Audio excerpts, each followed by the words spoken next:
Oh, Canada. Wax, crack, and sack. Hi, I'm Jen, and this is Jen's Little Corner. And this is going to be a doozy.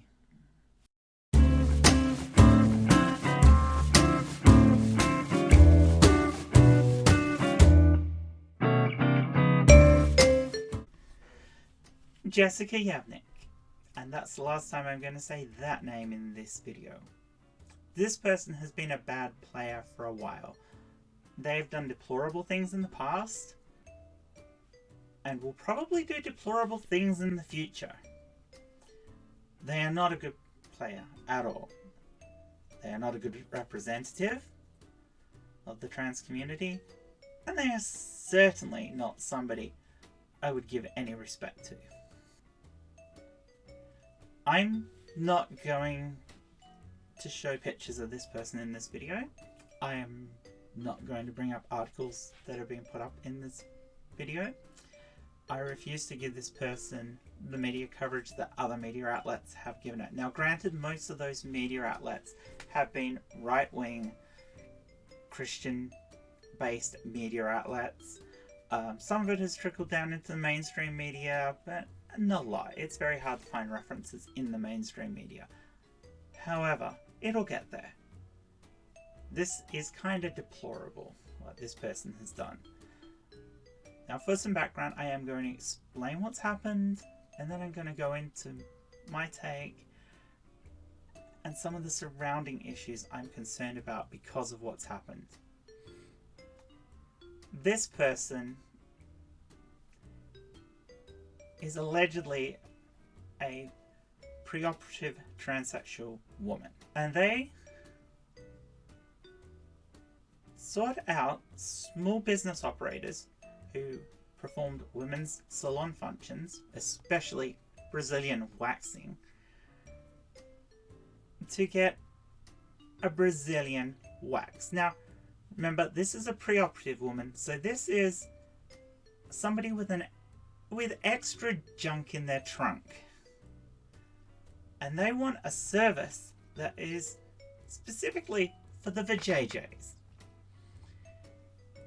When, of course, they were told that this service isn't available to them, and that the particular businesses that they target were only trained to wax vaginas, this person decided to use Canada's anti-discrimination laws to file lawsuits against these small businesses to try and earn a buck out of it.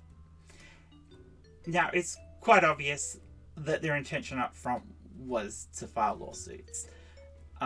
It's pretty obvious that if you haven't got the right equipment to get a service done, you can't get a service done. This isn't discrimination. This is basic anatomy.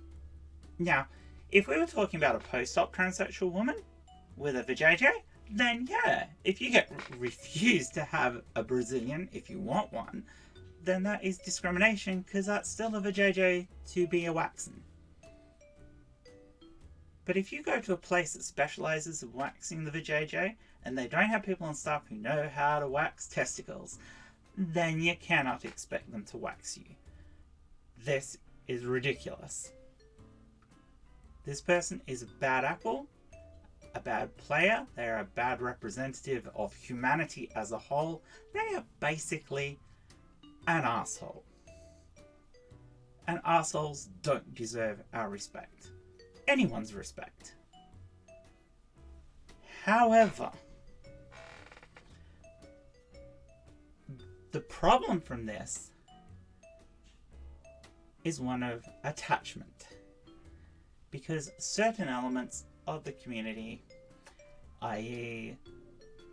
the Christian right, the trans exclusionary radical feminists, etc., they want to tar all trans people with the same brush as this person. That this is the thin end of the wedge. That this outlying reaction that this person had, that this use of a system to personal gain, is what all trans people are going to do.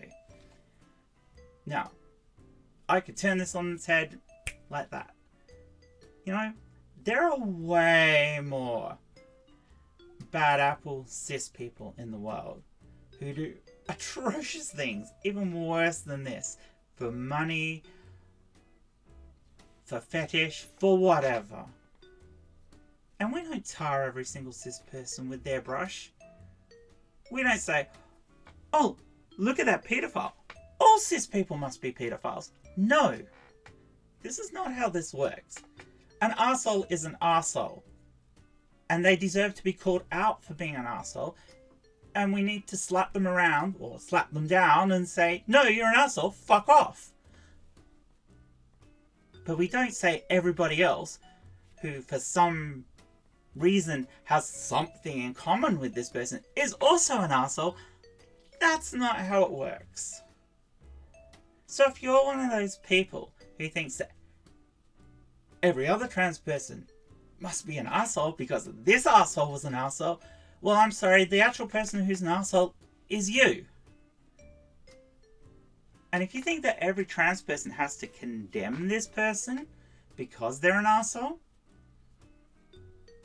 then that's not true either. Because I don't ask you as a cis person to condemn every other cis person who's an arsehole. Now, it's fair enough that if we want to make a statement about it, I'm going to say, yeah, this person's an arsehole, fuck them, they're an arsehole. But I would say that about anybody who's an arsehole. If you're an arsehole, I'm going to call you an arsehole. And I'm going to point it out to the world that you're an arsehole. But it's not a requirement. People don't have to point out arseholes. And people shouldn't be tarred with the same brush as somebody who has some similar trait to them. Just because that particular person was being an arsehole. We are not all arseholes. Arseholes deserve to be called arseholes, but the general populace is not arseholes. So, I'm sorry I got a bit over the top in this one, but it's just something I thought I should put out there. Now, I still love you all. You're still absolutely amazing.